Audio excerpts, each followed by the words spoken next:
Eric, bonjour. Bonjour Vincent. Alors, Sextant Europe a fait globalement comme le marché au cours de ce trimestre écoulé. On est dans un environnement de taux négatifs, ça tout le monde le sait, et dans un environnement pareil, ce n'est pas aisé de se distinguer quand on a un fonds value comme le vôtre. Bon, effectivement, on a un marché qui est extrêmement résilient. Alors d'un côté, on voit des indicateurs économiques qui se détériorent, Royaume-Uni et Allemagne, mais aussi des banques centrales qui sont extrêmement accommodantes et qui baissent les taux, et on rentre dans une période de taux, enfin, on est dans une période de taux négatif. Et une période de taux négatif qui probablement va durer quelques temps, puisque c'est quasiment écrit dans le journal, toutes les banques centrales, en tout cas les grandes banques centrales, ont dit qu'elles seraient accommodantes en cas de ralentissement économique. Donc ça, c'est pas forcément très favorable pour des investisseurs value, parce que des taux négatifs, ça valorise plutôt des sociétés qui ressemblent à des obligations, avec des profils de croissance très réguliers, et qui par ailleurs ont déjà été favorisés dans la montée du cycle. Alors là, on parle de valeur défensive, quand tu es favorisé dans la montée du cycle par la baisse du taux, ce qui est plutôt inhabituel, c'est plutôt en fin de cycle, on regarde ces valeurs-là parce qu'elles elles ont sous-performé précédemment. Alors comment on s'adapte à un pareil environnement? Alors en fait, ce qu'on cherche, c'est des valeurs qui nous permettent de concilier, je dirais, un peu notre credo value et des profils de croissance plutôt réguliers. Donc des choses qu'on fait, par exemple, c'est on continue d'augmenter notre exposition au secteur pharmaceutique, qui est un secteur qui, de façon générale, est pas très cher. On a acheté, lors du trimestre, on a pris une position dans la société suisse Roche. Roche, c'est la plus grosse biotech mondiale. Ça vaut 13 fois les résultats, ça a 4% de rendement, donc c'est plutôt pas très cher. Alors le marché a des inquiétudes sur les biosimilaires, c'est-à-dire les génériques dans le secteur des médicaments biologiques, sachant qu'ils ont 3 anticancéreux qui vont être ou qui vont commencer à être génériqués. Mais ce qui est intéressant chez Roche, c'est que c'est une recherche qui trouve. En fait, là, ils ont 4 médicaments qui sont déjà commercialisés, donc on n'est pas en train de se poser la question de l'efficacité, et qui vont être des blockbusters. Il y en a un dans l'hémophilie, l'autre dans la sclérose en plaques, et deux dans le domaine de la cancérologie.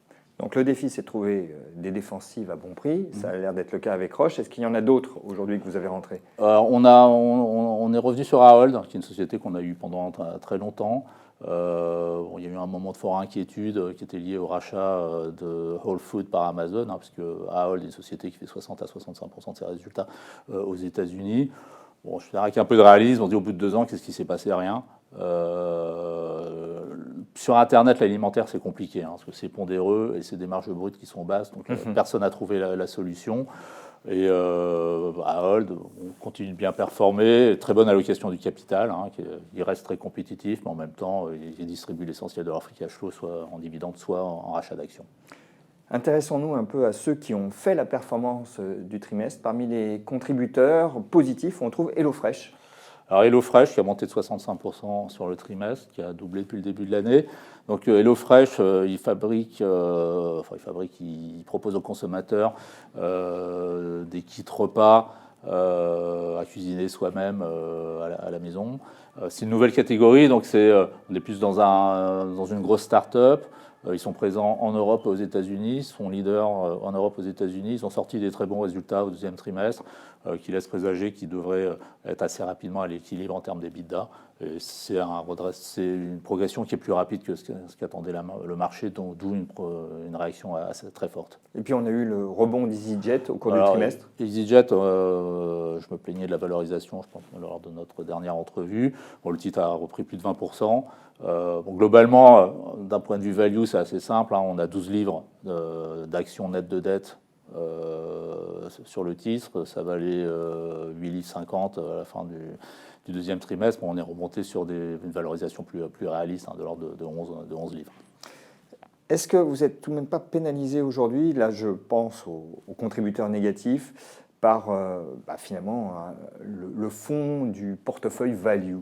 C'est vrai qu'on a un peu ce qu'on pourrait appeler, en tout cas en ce moment, un ventre mou value qui sous-performe, alors sans qu'il y ait eu des déceptions énormes ou des mouvements boursiers, mais beaucoup de titres qui sont à moins 2, moins 3% sur le trimestre, qui constituent quand même une assez forte armature dans notre portefeuille et qui contribuent négativement à la performance.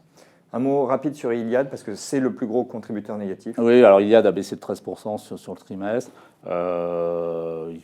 Ils ont continué de perdre des abonnés en France, tant en fixe qu'en mobile. Les pertes en Italie se sont creusées. C'est vrai que le scénario de consolidation, qui est quand même le scénario très favorable, bon, ils perdent du momentum parce que finalement SFR va pas trop mal. Donc là, on est dans une configuration qui devient de plus en plus value, sur lequel on attend. Eric, merci. Merci Vincent.